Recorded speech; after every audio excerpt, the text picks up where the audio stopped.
this ceasefire and possible de-escalation in Donald Trump's war that he started with Iran. The U.S. is pulling back from the brink. Trump announcing that 2-week ceasefire after extreme, unusual, and quite possibly criminal threats to literally annihilate, the civilization of Iran. The agreement's also an open question here. This would be day one. Trump and Hegseth have been trying to spin it, but we're going to go through exactly what the facts are here. We don't have a lot to show for the agreement yet. With our Israeli partners, America's military achieved every single objective on plan, on schedule, exactly as laid out from day one.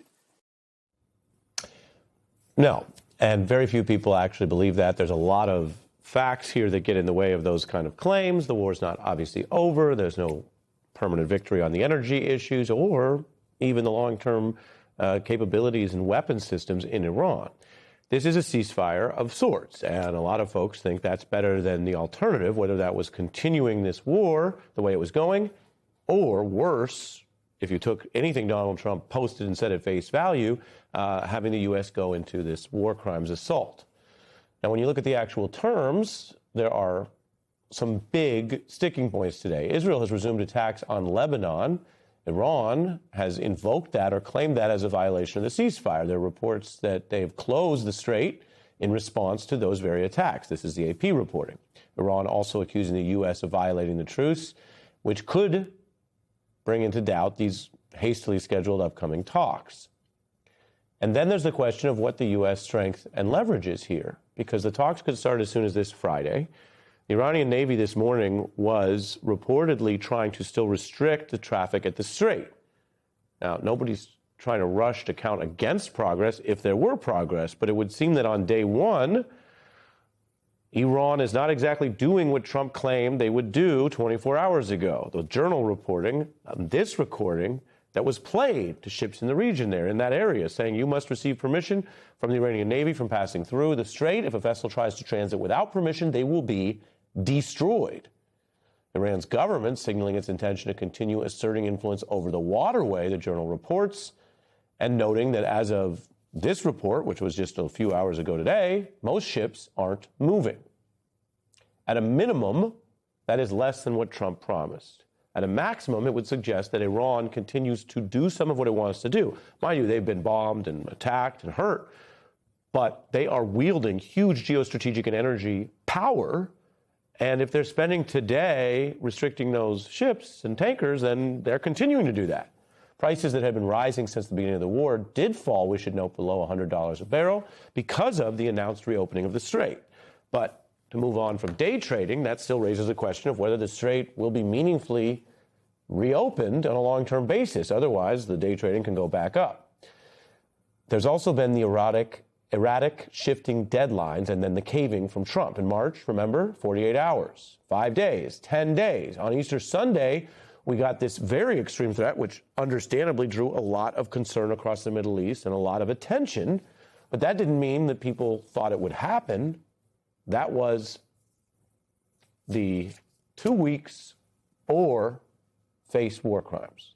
Politico reporting that Iran's leadership structure is intact since, of course, the decapitation. So the Trump attacks did kill Iran's leaders, but they have been replaced with a hardline government, and those hardliners have control. Some sanctions have been lifted. The enriched uranium is in Iran. So we have the full force of the American military, which, as we've reported and experts have mentioned, has done what it has been asked to do. But that doesn't mean it can prevent Iran from turning one of the world's most important shipping lanes into, as Politico puts it, a de facto parking lot. Now, you could look at all this and say, oh, maybe it's bad news, maybe it's not perfect, but is everyone just out to criticize Trump? And by the way, he earned his share of criticism in threatening war crimes and attacking a civilian population, the very things that the Western world and the United States and our allies have long bemoaned about dictatorships and terrorists. Remember, the big thing that divides us and terrorists, we say, and have said for years, is that they target civilians. We don't, except the president was. Now, take that all together in his criticism, and you can still say, but is this just a habit of this discourse? Or if you talk to people in the White House, they will tell you the media just starts out negative. Well, even take a look at how the agreement was received at Fox News.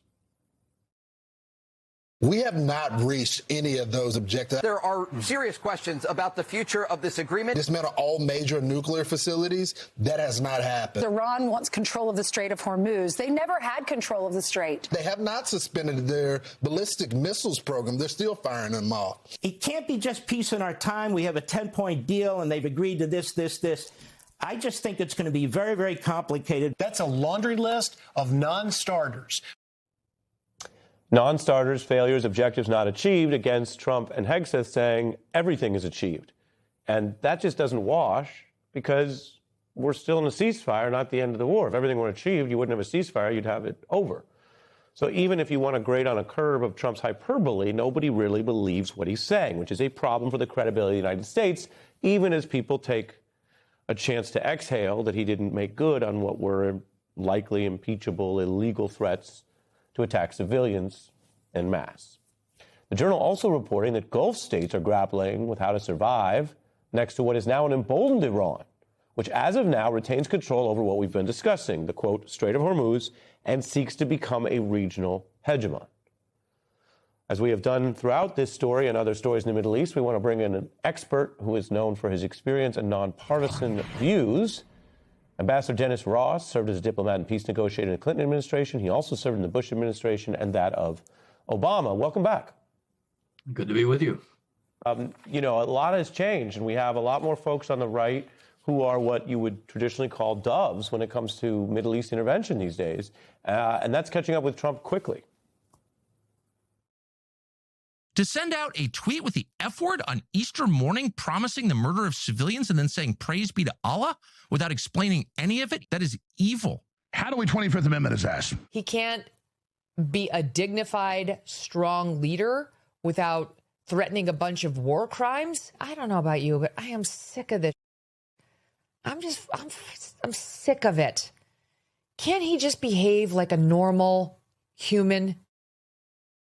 Ambassador Ross, I have about 1 minute left. It would seem this issue has revived things that are well known and documented about Donald Trump, that he doesn't behave that way, that he doesn't have a propriety or decorum, that he does lie with great ease. That's been established. And yet this now seems to be the gateway drug for his right-wing detractors. And I'm just curious, given the policy of it all, what it means, do you think, if the United States, for all of its military power, doesn't necessarily have a long runway where the president and his party want to stay deeply enmeshed in this going into the election? Look, I would take a step back and just offer the following observation. From the very beginning of this, there should have been an explanation to the country. Why is this necessary? The issue of imminence, for me, was not so much an issue as the nature of the ongoing threat. You should have explained there's an ongoing threat. We are trying to resolve it diplomatically. We tried and we failed because they're really not prepared to give up a nuclear weapons capability. They're not prepared to give up a ballistic missile threat to the neighborhood. They're not prepared to walk away from blocking international waterway. And that's why we've had to deal with this threat. And then you explain, here's what we're trying to achieve. Why, what, and how. That should have been what it was explained from the very beginning. And then people, even on the right, who are not enthusiastic about this, at least would have an explanation. Right. The fact that this is shifted from